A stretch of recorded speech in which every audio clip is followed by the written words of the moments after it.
Hello, I'm Patrick Gacko, and this is my series Superhuman You, helping you reach your true potential through the power of imagination, music, and more. My goal is to inspire people to visualize and achieve their career and life goals using the power of imagination framework. One question that I've been asked a lot is, how did you come up with your power of imagination framework? And really the reality is that I live it. It's something that's, I would say, is part of my DNA, right? It's something that I've developed throughout my life. And ever since I could remember, I've been using my imagination. It wasn't anything conceptual per se. It's not something that I read in a book or heard from someone. It's something that came natural to me. I observe my kids today. They use their imagination. My 5-year-old daughter would sit down and have toys everywhere and just creating this beautiful world in her head. And so, although I did read and I did kind of solidify some of the concepts in the framework through a different variety of writers and philosophers, it's something that has always been innate in me. And so I'm really a living proof of the power of imagination. I like to use my childhood usually as examples because it's very straightforward. It's effective in bringing out the point that I'm trying to bring across. And a good example that I have from my childhood is when I was 5 years old.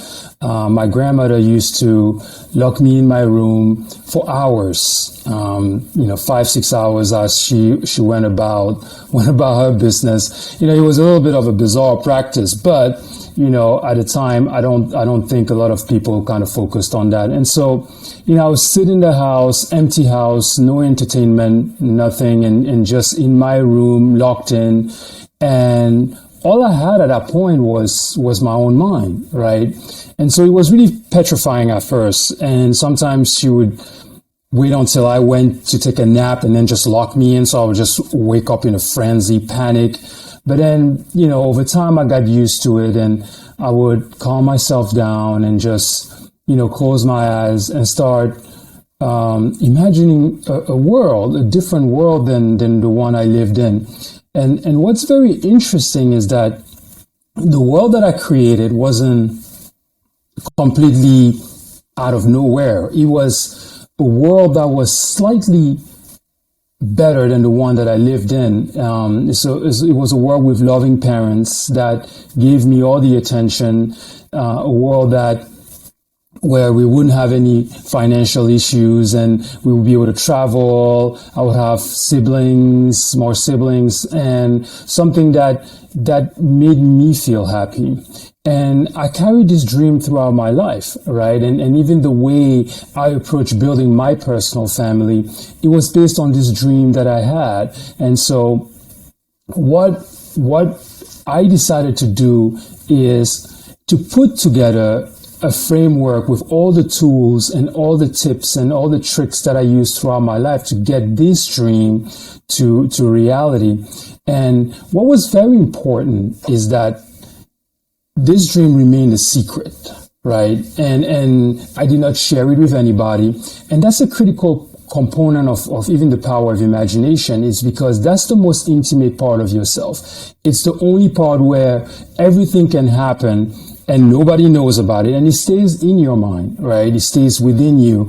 It's the one thing that you're able to create and not necessarily share with the world, and nobody would know what's happening in your imagination.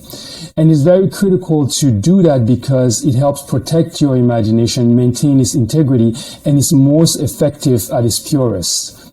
And so one thing I like to advise people is to take the time, right? Take the time every day or every once a week or even once a month, depending on how busy your life is, to sit in a quiet place, close your eyes, relax, and just imagine. Imagine the same way you imagined when you were 5 years old, where you were 6, 7, even when you were a lot younger than that. I don't know. There's some things that I do remember when I was just a few years old. They just come in flashes, but these are things that were part of my imagination at the time. And so think about that. Then think about your circumstances, what you're currently enduring, and just imagine something slightly better. It doesn't have to be anything out of this world, but just the fact that you're imagining something slightly better will give you the desire to even go ahead and imagine more, right?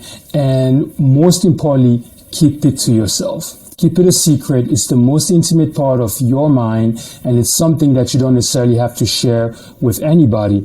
And you can keep it and stick it on the wall, your mental wall, as something that you're striving for and you're looking to achieve.